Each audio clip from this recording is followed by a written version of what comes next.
Hi hello welcome back to my YouTube channel. ಎಲ್ಲರೂ ಹೇಗಿದ್ದೀರಾ? I hope ನೀವೆಲ್ಲ ಚೆನ್ನಾಗಿದ್ದೀರಾ ಅಂತ ಅಂದ್ಕೊಂಡಿದ್ದೀನಿ. ಈ ವ್ಲಾಗು ಸಂಕ್ರಾಂತಿ ಹಬ್ಬದ ದಿನದ್ದಾಗಿರುತ್ತೆ. ಎಲ್ಲರೂ ಹಬ್ಬದ ದಿನ ಬೇಗ ಎದ್ದು ಹೇಗೆ ಕೆಲಸಗಳು ಮಾಡ್ಕೋತಾರೋ ಅದೇ ರೀತಿ ನಾನು ಬೇಗ ಎದ್ದು ಸ್ನಾನ ಮಾಡಿ ಮನೆಯೆಲ್ಲ ಕ್ಲೀನ್ ಮಾಡಿಕೊಂಡು ರಂಗೋಲಿ ಹಾಕಿ ಆಮೇಲೆ ದೇವ್ರ ಮನೆ ಕ್ಲೀನ್ ಮಾಡೋಣ ಅಂತ ಅಂದ್ಬಿಟ್ಟು ದೇವ್ರ ಮನೆ ಕ್ಲೀನ್ ಮಾಡಿಕೊಂಡೆ. ಆಮೇಲೆ ನನ್ನ ತಮ್ಮ ಬಂದಿದ್ದ ತಕ್ಷಣ ಅವನು ಫ್ರೆಶ್ ಅಪ್ ಆಗಿ ಸ್ನಾನ ಮಾಡ್ಕೊಂಡಿದ್ದ. ಅವನು ಆಚೆ ಸ್ವಲ್ಪ 4 ಮನೆಗೆ ಹೋಗಿ ಭಿಕ್ಷೆ ಮಾಡ್ಕೊಬರ್ಬೇಕು ಪ್ರತಿ ಹಬ್ಬದಲ್ಲೂ. ಅದೇ ರೀತಿ ಈ ಹಬ್ಬದಲ್ಲೂ ಕೂಡ ಹೋಗ್ತಾ ಇದ್ದ. ಹಂಗೆ ಖಾಲಿ ಕಳಿಸೋ ಆಗಿಲ್ಲ, ಹಾಗಾಗಿ ಒಂದು ಮೊರದಲ್ಲಿ ಎಲೆ ಅಡಿಕೆ ಸ್ವಲ್ಪ ಅಕ್ಕಿನ ಹಾಕಿ ಕೊಟ್ಟು ಕಳಿಸ್ದೆ. ಅವ್ನು ಬರೋ ಅಷ್ಟರಲ್ಲಿ ತಿಂಡಿ ಮಾಡಿಬಿಡೋಣ ಅಂತ ಹೇಳ್ಬಿಟ್ಟು ಪೊಂಗಲ್ ಮಾಡೋಣ, ಹೆಂಗಿದ್ರು ಸಂಕ್ರಾಂತಿ ಅಂದರೆ ಪೊಂಗಲ್ ಸ್ಪೆಷಲ್ ಅಲ್ವಾ, ಹಾಗಾಗಿ ಪೊಂಗಲ್ ಮಾಡೋಣ ಅಂಥೇಳಿ ಸ್ವೀಟು ಖಾರ 2 ಮಾಡೋಣ ಅಂತ ಹೇಳ್ಬಿಟ್ಟು ಫಸ್ಟ್ ಖಾರ ಮಾಡ್ಕೊತಾ ಇದ್ದೀನಿ. ಖಾರ ಮಾಡ್ಕೊಂಡಿದ್ದಾಗಿದ್ದ ತಕ್ಷಣವೇ ಸಪ್ರೇಟ್ ಅದು ಎತ್ತಿಟ್ಕೊಂಡಿದ್ದೆ. ಅದಕ್ಕೆ ಸ್ವಲ್ಪ ನಾವು ಬೆಲ್ದನ ಅಂತ ಕರಿತೀವಿ, ಇಲ್ಲಿ ಎಲ್ಲರೂ ಪೊಂಗಲ್ ಅಂತ ಕರೀತಾರೆ. ಬಟ್ ನಮ್ಮ ಹಳ್ಳಿ ಕಡೆ ಎಲ್ಲ ಬೆಲ್ದನ ಅಂದರೆ ನಮಗೆ ತುಂಬ ಇಷ್ಟ ಸ್ವೀಟ್ ಅದು, ಏಕೆಂದರೆ ಸಿಂಪಲ್ಲಾಗಿರುತ್ತೆ, ಟೇಸ್ಟಾಗಿರುತ್ತೆ ಮತ್ತು ಹೆಲ್ತ್ಗೂ ಕೂಡ ಒಳ್ಳೆಯದು. ಬೆಲ್ಲ ಹಾಕಿ ನಾವು ಮಾಡೋದ್ರಿಂದ ಹೆಲ್ತ್ಗೆ ಒಳ್ಳೆಯದು. ಮಾಡ್ಕೊಂಬಿಡೋಣ ಅಂತೇಳ್ಬಿಟ್ಟು 2 ಮಾಡಿಕೊಂಡು ಆಮೇಲೆ ನಾನು ಮತ್ತೆ ದೇವ್ರ ಮನೆ ಕ್ಲೀನ್ ಮಾಡೋಕ್ಕೆ ಅಂತ ಹೊರಟೆ. ಯಾಕೆಂದರೆ ಅವ್ನು ಹೋಗೋ ಟೈಮಲ್ಲಿ ನಾನು ದೇವ್ರ ಮನೆ ಒಳಗಡೆ ಹೋಗಲ್ಲ.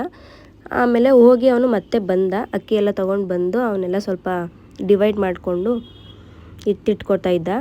ಆ ಗ್ಯಾಪಲ್ಲಿ ಸ್ವಲ್ಪ ಮಾಡಿಕೊಟ್ಬಿಡೋಣ, ಆಮೇಲೆ ತಿಂಡಿ ಮಾಡಿಲ್ಲ ಇನ್ನು ಅಂತ ಬೈತಾನೆ ಅಂತ ಹೇಳ್ಬಿಟ್ಟು ಅದನ್ನು ಮಾಡಿಬಿಟ್ಟು ದೇವ್ರ ಮನೆಯೂ ಕ್ಲೀನ್ ಮಾಡಿಬಿಟ್ಟು ನೆಕ್ಸ್ಟ್ ಎಲ್ಲ ದೀಪ ಹಚ್ಚೋಕ್ಕೆಲ್ಲ ಫುಲ್ ರೆಡಿ ಮಾಡಿದೆ. ಇನ್ನೇನು ನಾನು ರೆಡಿ ಆಗಬೇಕಲ್ವ, ನಾನು ರೆಡಿ ಆಗದಿರೋ ದೀಪ ಹಚ್ಚೋಕ್ಕಾಗಲ್ಲ, ಹಾಗಾಗಿ ರೆಡಿ ಆಗಿಬಿಡೋಣ ಅಂದ್ಬಿಟ್ಟು ಸ್ವಲ್ಪ ಹಾಗೆ ರೆಡಿ ಆಗ್ತಾಯಿದ್ದೆ. ಈ ಡ್ರೆಸ್ನ ನಾನು ಹಬ್ಬಕ್ಕೆ ಹಾಕ್ಕೊಳ್ಳೋಣ ಅಂತ ಹೊಲಿಸಿದೆ, ಬಟ್ ಎಲ್ಲೋ ಅದು ಲೆಹಂಗಾದು ವೇಲ್ ಮಿಸ್ ಮಾಡಿಬಿಟ್ಟಿದ್ದೀನಿ. ಎಲ್ಲಿ ಹಾಕಿದ್ದೀನಿ ಅಂತಲೇ ಗೊತ್ತಿಲ್ಲ. ನೈಟೆಲ್ಲ ಹುಡುಕಿದ್ದೀನಿ, ಮತ್ತು ಮಾರ್ನಿಂಗ್ 5 ಗಂಟೆಗೆ ಎದ್ದು 6 ಗಂಟೆವರೆಗೂ ಹುಡುಕಿದ್ದೀನಿ, ಬಟ್ ನನಗೆ ಅದೆಲ್ಲೂ ಸಿಕ್ಕೇ ಇಲ್ಲ. ಕೊನೆಗೆ ಇನ್ನೇನು ಮಾಡೋದು ಅಂದ್ಬಿಟ್ಟು ಡೈಲಿ ನಾವು ಡ್ರೆಸ್ಗೆ ವೇರ್ ಮಾಡ್ತೀವಲ್ವ ವೇಲು, ಆ ವೇಲಿತ್ತು. ಸರಿ ಅದನ್ನೇ ಹಾಕ್ಕೊಳ್ಳೋಣ ಅಂತ ಟ್ರೈ ಮಾಡಿದೆ. ನೋಡೋಕೆ ಸಿಂಪಲಾಗಿ ಚೆನ್ನಾಗಿ ಕಾಣಿಸ್ತಾ ಇತ್ತು. ಸರಿ ಅದೇ ಹಾಕೊಂಬಿಡೋಣ ಅಂತ ಹೇಳ್ಬಿಟ್ಟು ಅದನ್ನೇ ಹಾಕ್ಕೊಂಡೆ. ಇನ್ನು ನನ್ನ ಜಡೆ ಅಂತೂ ತೇವ ಇತ್ತು. ಸರಿ ಇನ್ನೇನು ಮಾಡೋದು ಅಂತ ಹೇಳ್ಬಿಟ್ಟು ಲೈಟಾಗಿ ಬಿಡಿಸ್ಕೊಂಡು ಅದನ್ನೇ ಹಾಗೆ ಗಂಟು ಕಟ್ಕೊಂಡ್ಬಿಟ್ಟೆ. ನೀವು ಅಷ್ಟೇ ತೇವ ತಲೆಯಲ್ಲಿ ಯಾವತ್ತೂ ಬಿಡ್ಸೋಕೆ ಹೋಗ್ಬೇಡಿ, ಆವಾಗಲೇ ಏರ್ ಫಾಲ್ ಜಾಸ್ತಿ ಆಗೋದು. ಆದಷ್ಟು ಡ್ರೈ ಆದಮೇಲೆ ಕೂದಲನ್ನ ಬಿಡಿಸ್ಕೊಂಡು ಹೇರ್ ಸ್ಟೈಲ್ ಮಾಡ್ಕೊಳ್ಳಿ, ಅದು ಬೆಟರ್ ನಿಮಗೆ. ನೆಕ್ಸ್ಟ್ ನಾನು ಹಂಗೆ ಪೂಜೆ ಮಾಡೋಣ ಅಂತ ಹೇಳ್ಬಿಟ್ಟು ಪೂಜೆಗೆಲ್ಲ ರೆಡಿ ಮಾಡಿ ಇಟ್ಟಿದ್ದೆ. ಆಲ್ರೆಡಿ ಹೂವು ಎಲ್ಲ ಹಾಕಿ ಪ್ರತಿಯೊಂದು ಎಲ್ಲ ರೆಡಿ ಮಾಡಿ ಇಟ್ಟಿದ್ದೆ. ದೀಪ ಒಂದು ಹಚ್ಬಿಟ್ಟು ಪೂಜೆ ಮಾಡಿಬಿಟ್ಟು ಆಮೇಲೆ ಟಿಫನ್ ಮಾಡೋಣ ಅಂತ ಹೇಳ್ಬಿಟ್ಟು ಟಿಫನ್ ಮಾಡ್ಕೊಂಡಿದ್ದಾಗಿ ಸ್ವಲ್ಪ ಕೂತಿದ್ದು ರೆಸ್ಟ್ ಮಾಡಿಕೊಂಡು ಆಮೇಲೆ ನಾನು ಮತ್ತೆ ಒಲೆಗೆ ಫಸ್ಟಿಂದ ಬೆಳಗ್ಗೆ ತಿಂಡಿ ಮಾಡಿಬಿಟ್ಟಿದ್ನಲ್ಲ, ಹಾಗಾಗಿ ಅದನ್ನೆಲ್ಲ ಮತ್ತೆ ಒರೆಸಿ ಮತ್ತೆ, ಏಕೆಂದರೆ ನಮ್ಮ ದೇವ್ರಿಗೆ ಅಡುಗೆ ಮಾಡುವಾಗ ಕ್ಲೀನಿಂದ ಮಾಡಬೇಕು, ಮಡಿಯಿಂದ ಮಾಡಬೇಕು ಅಂತಾರಲ್ಲ ಹಾಗೆ, ಅದಕ್ಕೆ ಮತ್ತೆ ಒಲೆ ಎಲ್ಲ ಕ್ಲೀನ್ ಮಾಡಿಬಿಟ್ಟು ಅದಕ್ಕೆ ಅರಿಶಿನ ಕುಂಕುಮ ಇಟ್ಟು ಹೂವು ಇಟ್ಟು ಪೂಜೆ ಮಾಡಿ ಆಮೇಲೆ ಅಡುಗೆ ಸ್ಟಾರ್ಟ್ ಮಾಡೋಣ ಅಂತ ಹೇಳ್ಬಿಟ್ಟು ತರಕಾರಿ ಎಲ್ಲ ಬಿಡಿಸಿ ಇಟ್ಕೊಂಡೆ. ಸ್ಟಾರ್ಟ್ ಮಾಡಿದೆ. ಫಸ್ಟು ಸಾಂಬಾರಿಗೆ ಅವರೆಕಾಳು ಎಲ್ಲ ತರಕಾರಿ ಎಲ್ಲ ಹಾಕಿ ಕುಕ್ಕರಿಗೆ ಇಟ್ಕೊಂಡ್ಬಿಟ್ಟು ಕೂಗ್ಸೋಕ್ಕೆ. ಇನ್ನೊಂದು ಕಡೆ ತೆಂಗಿನಕಾಯಿ ಮತ್ತು ಹುಣಸೆಹಣ್ಣು, ಸ್ವಲ್ಪ ಮಸಾಲೆಗೆ ಟೊಮೆಟೊ, ಈರುಳ್ಳಿ, ಬೆಳ್ಳುಳ್ಳಿ ಎಲ್ಲನೂ ಹಾಕಿ ರುಬ್ಬಿಟ್ಕೊಂಡೆ ಮಸಾಲೆನ. ಅದಾಗಿದ್ದಾದಮೇಲೆ ಒಗ್ಗರಣೆ ಮಾಡೋಣ ಅಂಥೇಳಿ ಮಾಡ್ಕೊಂಬಿಡ್ತಾಯಿದ್ದೀನಿ. ನನಗೆ ಒಗ್ಗರಣೆ ಅಂತ ಅಂದರೆ ನನಗೆ ಅದು ಚೆನ್ನಾಗಿ ಸೀದೋಗ್ಬಿಡ್ಬೇಕು, ಆವಾಗಲೇ ನನಗೆ ಇಷ್ಟ ಆಗೋದು. ಬೇರೆ ಯಾರಿಗೆ ಹೆಂಗೆ ಇಷ್ಟ ಆಗುತ್ತೋ ನನಗೆ ಗೊತ್ತಿಲ್ಲ. ಅದು ಫುಲ್ಲು ಸಾಸಿವೆ ಜೀರಿಗೆ ಎಲ್ಲ ಪುಡಿ ಆಗಿಬಿಟ್ಟಿರುತ್ತೆ, ಮತ್ತು ಈರುಳ್ಳಿ ಅಂತೂ ತುಂಬ ಫುಲ್ಲು ಬಾಡಿಸ್ಬಿಡ್ತೀನಿ, ಆವಾಗ ಅದು ಒಂಥರ ಟೇಸ್ಟ್ ಕೊಡುತ್ತೆ. ನೀವು ಒಂದ್ಸಲ ಟ್ರೈ ಮಾಡಿ, ನನಗೂ ಗೊತ್ತಿಲ್ಲ. ಬಟ್ ನಾನೊಂದು ನಾವು ಅಜ್ಜಿ ಕಡೆ ಊರಲ್ಲಿ ಮಾಡ್ತಿದ್ರಲ್ಲ ಅಲ್ಲಿ ನೋಡ್ಕೊಂಡಿದ್ದು ನಾನು. ಅದೊಂಥರ ಚೆನ್ನಾಗಿರುತ್ತೆ, ಟೇಸ್ಟೇ ಚೆನ್ನಾಗಿ ಬರುತ್ತೆ. ಈರುಳ್ಳಿ ಎಲ್ಲ ಫುಲ್ ಫ್ರೈ ಆಗಿದ್ದಾದಮೇಲೆ ಮಸಾಲೆ ಹಾಕ್ಕೊಂಡು ಅದಕ್ಕೆ ಸ್ವಲ್ಪ ನೀರು ಹಾಕ್ಬಿಟ್ಟು ಚೆನ್ನಾಗಿ ಕುದಿಸ್ಕೊತಾ ಇದ್ದೀನಿ. ವಿಡಿಯೋ ನನಗೆ ನಿಜ ಗೊತ್ತಿಲ್ಲ ಹೆಂಗೆ ಬರ್ತಾಯಿದೆ ಅಂತ, ನನಗೆ ಬೇಜಾರಾಗ್ತಾಯಿದೆ, ಏನೇನು ಎಡಿಟ್ ಮಾಡಿದ್ದೀನಿ ಅಂತಲೇ ಗೊತ್ತಿಲ್ಲ. ಈ ಕಡೆ ತರಕಾರಿ ಎಲ್ಲ ಬೆಂದಿತ್ತಲ್ವ, ಹಂಗಾಗಿ ಅದನ್ನು ಇಳಿಸ್ಕೊಂಡು ಅದನ್ನು ಏನಂತಾರೆ ಫಿಲ್ಟರ್ ಮಾಡಿ ಸಪ್ರೇಟ್ ಇಟ್ಕೊಂಡೆ. ನೀರು ಮಾತ್ರ ಸಾಂಬಾರಿಗೆ ಹಾಕಿದೆ. ಪಲ್ಯನ ಒಗ್ಗರಣೆ ಮಾಡೋಣ ಅಂತ ಹೇಳ್ಬಿಟ್ಟು ಕಾಳುಗಳು ಬೆಂದಿರುತ್ತಲ್ಲ ಅದನ್ನು ಒಗ್ಗರಣೆ ಮಾಡೋಣ ಅಂತ ಹೇಳ್ಬಿಟ್ಟು ಎಣ್ಣೆ, ಸಾಸಿವೆ, ಮೆಣಸಿಕಾಯಿ, ಈರುಳ್ಳಿ, ಕರಿಬೇವು ಎಲ್ಲ ಹಾಕಿ ಸ್ವಲ್ಪ ಫ್ರೈ ಮಾಡಿಬಿಟ್ಟು ಆಮೇಲೆ ತರಕಾರಿ ಎಲ್ಲ ಬೆಂದಿರುತ್ತಲ್ವ ಅದನ್ನು ಹಾಕಿ ಅದಕ್ಕೊಂಚೂರು ಲೈಟಾಗಿ ಸ್ವಲ್ಪ ಉಪ್ಪು ಹಾಕ್ಬಿಟ್ಟು ಫ್ರೈ ಮಾಡಿಕೊಂಡು ಕಾಯಿ ತುರಿ ಹಾಕಿದ್ರೆ ಪಲ್ಯ ರೆಡಿ ಅಷ್ಟೇ. ಸಾಂಬಾರಾಯಿತು, ಪಲ್ಯನೂ ಆಯಿತು. ನೆಕ್ಸ್ಟು ಸ್ವಲ್ಪ ಇನ್ನೊಂದು ಕೋಸಂಬರಿ ಪಲ್ಯ ಮಾಡ್ತೀವಿ ನಾವು ಎಲ್ಲ ಹಬ್ಬದಲ್ಲೂ, ಯಾಕೆಂದರೆ ಅದು ತಂಪಲ್ವ, ನಮಗಿಷ್ಟ.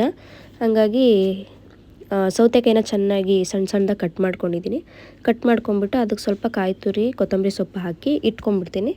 ಆಮೇಲೆ ಅದಕ್ಕೆ ಸಪ್ರೇಟಾಗಿ ಸ್ವಲ್ಪ ಎಣ್ಣೆ ಮತ್ತು ಸಾಸಿವೆ, ಹಸಿರು ಮೆಣಸಿಕಾಯಿ ಸಣ್ಣದಾಗಿ ಕಟ್ ಮಾಡ್ಕೊಂಡಿದ್ದು ಅದನ್ನು ಸ್ವಲ್ಪ ಒಗ್ಗರಣೆ ಮಾಡಿ ಅದನ್ನು ಹಾಕಿರ್ತೀನಿ. ಹಾಕ್ಬಿಟ್ಟು ಸ್ವಲ್ಪ ಉಪ್ಪು ಹಾಕ್ಬಿಟ್ರೆ ಮುಗೀತು. ಅದು ಚೆನ್ನಾಗಿರುತ್ತೆ, ಲೈಟಾಗಿ ಚೆನ್ನಾಗಿರುತ್ತೆ, ಪಲ್ಯ ಥರ ನಂಗೆ ಇಷ್ಟ ಆಗುತ್ತೆ. ಅದಕ್ಕೆ ಅದನ್ನೆಲ್ಲ ಹಬ್ಬದಲ್ಲೂ ನಾನು ರೆಗ್ಯುಲರಾಗಿ ಮಾಡ್ತೀನಿ. ನಂಗೆ ಆ್ಯಕ್ಚುಲಿ ಅಡುಗೆ ಮಾಡೋಕ್ಕೆ ಬರ್ತಿರ್ಲಿಲ್ಲ, ಹಿಂಗೆ ಗೊತ್ತಿಲ್ಲ, ಅದು ಆಟೋಮೆಟಿಕ್ ಸುಮ್ಮನೆ ಡೈಲಿ ಮಾಡ್ತಾ ಬಂದ್ಬಿಡ್ತು. ಆ ರೇಂಜಿಗೆ ವೆರೈಟಿಯಾಗೆಲ್ಲ ಏನೂ ಮಾಡಲ್ಲ, ಬಟ್ ರೆಗ್ಯುಲರಾಗಿ ಅಡುಗೆಗಳು ಏನೇನು ಬೇಕೋ ಅದನ್ನು ಮಾಡ್ಕೊತೀನಿ. ಆ ಪಲ್ಯ ರೆಡಿ ಆಯಿತು. ನೆಕ್ಸ್ಟು ಹಾಲು ಖೀರ್ ಮಾಡೋಣ ಅಂತ ಯಾವಾಗಲೂ ಪಾಯಸ ಮಾಡ್ತಾಯಿದ್ದೆ, ಬೇರೆ ನಮ್ಮ ಬೆಲ್ಲದ ಪಾಯಸ ಮಾಡ್ತೀವಿ ನಾವು. ಈ ಸಲ ಸ್ವಲ್ಪ ಬೇಡ, ರಿಸ್ಕ್ ಆಗಿಬಿಡುತ್ತೆ, ಯಾಕಂದರೆ ನಾನು ಒಬ್ಬಳೇ ಅಡುಗೆ ಮಾಡ್ತಾಯಿದ್ದು, ನಮ್ಮಮ್ಮ ಮಾಡೋ ಹಂಗಿರಲಿಲ್ಲ. ಸರಿ ಸಿಂಪಲಾಗಿ ಮಾಡ್ಕೊಂಬಿಡೋಣ ಅಂತ ಹೇಳ್ಬಿಟ್ಟು ತುಪ್ಪ ಹಾಕಿ ಗೋಡಂಬಿ ದ್ರಾಕ್ಷಿ ಹಾಕಿ ಹುರ್ಕೊಂಡ್ಬಿಟ್ಟು ನೆಕ್ಸ್ಟ್ ಹಾಲು ಸೈಡಲ್ಲಿ ಪಕ್ಕದಲ್ಲಿ ಕಾಯಕ್ಕಿಟ್ಟಿದ್ದೆ. ಅದು ಸ್ವಲ್ಪ ಚೆನ್ನಾಗಿ ಕುದೀಲಿ ಅಂತ ಹೇಳ್ಬಿಟ್ಟು ಈ ಕಡೆ ಶಾವಿಗೆ ಹಾಕ್ಕೊಂಡು ಎಲ್ಲ ಹುರ್ಕೊಂಡು ಇದನ್ನು ಬೇಯೋಕ್ಕಿಟ್ಟೆ, ಸ್ವಲ್ಪ ನೀರು ಹಾಕಿಬಿಟ್ಟು. ಆ ಕಡೆ ಹಾಲು ಚೆನ್ನಾಗಿ ಕುದ್ದಿತ್ತು, ಅದಕ್ಕೆ ಸ್ವಲ್ಪ ಸಕ್ಕರೆ ಹಾಕಿ ಇನ್ನೂ ಕುದಿಯೋಕ್ಕೆ ಬಿಟ್ಟಿದ್ದೆ. ಈ ಕಡೆ ಇದು ಕುದೀತಾಯಿತ್ತು. ಇದು ಸ್ವಲ್ಪ ಬೆಂದಾಗಿದ ತಕ್ಷಣ ತೆಗೆದು ಅದಕ್ಕೆ ಶಿಫ್ಟ್ ಮಾಡಿದೆ. ಅಷ್ಟೇ, ಪಾಯಸ ರೆಡಿ ಆಯ್ತದು. ಸ್ವಲ್ಪ ಚೆನ್ನಾಗಿ ತಿರುಗಿಸಿ ಅದಕ್ಕೆ ಸ್ವಲ್ಪ ಬಾದಾಮಿನ ಕಟ್ ಮಾಡಿ ಇಟ್ಕೊಂಡಿದ್ದೆ, ಪೀಸ್ ಮಾಡಿ ಇಟ್ಕೊಂಡಿದ್ದೆ. ಅದನ್ನು ಸ್ವಲ್ಪ ಮಿಕ್ಸ್ ಮಾಡಿ ಚೆನ್ನಾಗಿ ಒಂದು 5-10 ನಿಮಿಷ ಏನೋ ಕುದಿಸ್ದೆ ಅಷ್ಟೇ. ಕುದಿಸಿದ ತಕ್ಷಣ ಅದನ್ನು ಆಫ್ ಮಾಡಿದೆ. ಎಲ್ಲ ಆಯಿತು. ನೆಕ್ಸ್ಟ್ ಅನ್ನ ಮಾಡ್ಕೊಂಬಿಡೋಣ ಅಂತ ಹೇಳ್ಬಿಟ್ಟು ಅಕ್ಕಿ ಕ್ಲೀನ್ ಮಾಡ್ಕೊತಾ ಇದ್ದೆ. ಏಕೆ ಅಂತ ಹೇಳಿದ್ರೆ ಅಕ್ಕಿ ಅವನು ಭಿಕ್ಷೆ ಮಾಡಿ ತೊಗೊಂಬರ್ತಾನಲ್ವ, ಒಂದ್ಸಲ ನೋಡೋಣ ಅಂತ ಹೇಳ್ಬಿಟ್ಟು ಏನಾರು ಸಿಗುತ್ತಾ ಅಂತೇಳಿ ಕ್ಲೀನ್ ಮಾಡ್ಕೊಂಡು ಇದಾದಮೇಲೆ ಅದನ್ನು ತೊಳೆದಿಟ್ಬಿಟ್ಟು ಅನ್ನಕ್ಕಿಟ್ಟೆ. ಈ ಕಡೆ ಕಡಲೆಕಾಯಿ ಗೆಣಸೆಲ್ಲ ಬೇಯಿಸಿಟ್ಟಿದ್ದೆ ಆಲ್ರೆಡಿ. ಸರಿ ಅಂದ್ಬಿಟ್ಟು ಪಾಯಸನೂ ಆಗಿತ್ತು. ನೆಕ್ಸ್ಟ್ ಮುದ್ದೆ ಮಾಡ್ಕೊಂಬಿಡೋಣ ಅಂತೇಳ್ಬಿಟ್ಟು ಅನ್ನ ಸೈಡಲ್ಲಿ ಆಗ್ತಾಯಿತ್ತು, ಮುದ್ದೆನೂ ಮಾಡಿಬಿಡೋಣ ಅಂತೇಳ್ಬಿಟ್ಟು ದೇವ್ರಿಗೆ ಮಾತ್ರ ದೇವ್ರೆಡೆ ಕರೆಕ್ಟಾಗಿ 2 ಮುದ್ದೆ ಮಾಡಿದ್ದು ಅಷ್ಟೇ. ಆಮೇಲೆ ಬೇಕಾದ್ರೆ ನಿಧಾನಕ್ಕೆ ಮಾಡ್ಕೊಳ್ಳೋಣ ಅಂತೇಳ್ಬಿಟ್ಟು ಮುದ್ದೆ ಮಾಡಿ ಎತ್ತಿಟ್ಕೊಂಡೆ. ಅದಾಗಿದ್ದಾದ್ಮೇಲೆ ನನ್ನ ಕೆಲಸ ಮುಗೀತು ಅಷ್ಟೇ. ಇನ್ನೇನಿದ್ರು ನನ್ನ ತಮ್ಮನ ಕೆಲಸ ಅಷ್ಟೇ. ನಾನು ಅಡುಗೆ ಮಾಡಿ ಈಚೆ ಬಂದುಬಿಟ್ರೆ ಅವನು ದೇವ್ರು ಎತ್ಕೊಂಡು ದೇವರೆಲ್ಲ ತೊಳ್ಕೊಂಡು ಅವನು ಪೂಜೆಗೆ ರೆಡಿ ಮಾಡ್ಕೊತಾನೆ. ಅದಕ್ಕೆ ಮುಂಚೆ ದೇವ್ರ ಮನೇಲಿ ಹೋಗಿ ನಾನು ಇನ್ನೇನು ಸ್ವಲ್ಪ ಎಣ್ಣೆ ಎಲ್ಲ ಬಿಟ್ಟು ಏನೇನು ಬೇಕು ಅವನಿಗೆಲ್ಲ ಸ್ವಲ್ಪ ಈಸಿಯಾಗಿ ಸಿಗೋ ಥರ ಎತ್ತಿಟ್ಕೊಟ್ಬಿಡ್ತೀನಿ.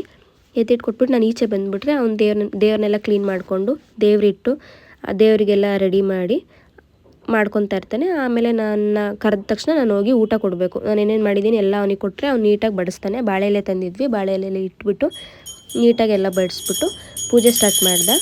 ಪೂಜೆ ಆಗಿದ ತಕ್ಷಣವೇ ನಾವು ಸ್ವಲ್ಪ ಹೊತ್ತು ಬಿಟ್ಟು ಆಮೇಲೆ ದೇವ್ರನ್ನ ಎತ್ತಿಟ್ಬಿಟ್ಟು ಆಮೇಲೆ ಪ್ರಸಾದ ತೊಗೊಂಡು ನಾವು ಊಟ ಮಾಡ್ತೀವಿ.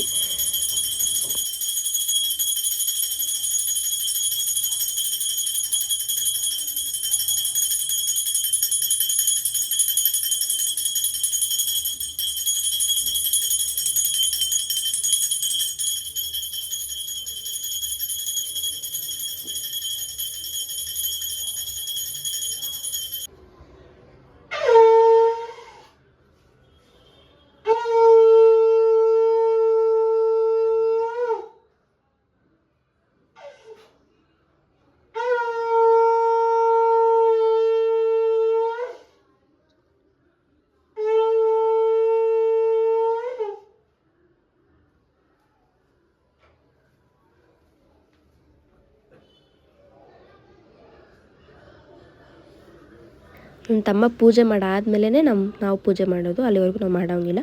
ಅವ್ನು ಪೂಜೆ ಮಾಡಿದ ತಕ್ಷಣ ನಾವು ಪೂಜೆ ಮಾಡಿ ದೇವ್ರಿಗೆ ನಮಸ್ಕಾರ ಮಾಡಿ ಎಲ್ಲರಿಗೂ ಒಳ್ಳೇದಾಗಲಿ ಅಂತ ಬೇಡ್ಕೊಂಡು ನೆಕ್ಸ್ಟು ಎಳ್ಬೀರಕ್ಕೆ ಹೋಗ್ಬೇಕಿತ್ತು. ನಾನು ಪೂಜೆ ಆಗಿದ ತಕ್ಷಣ ಹೋಗೋಣ ಅಂತ ಹೇಳ್ಬಿಟ್ಟು ವೆಯ್ಟ್ ಮಾಡ್ತಾಯಿದ್ದೆ.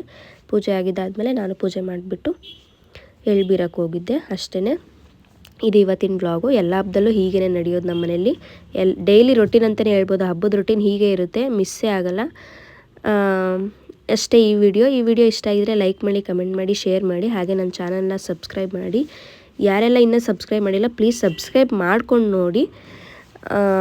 Thank you all, love you.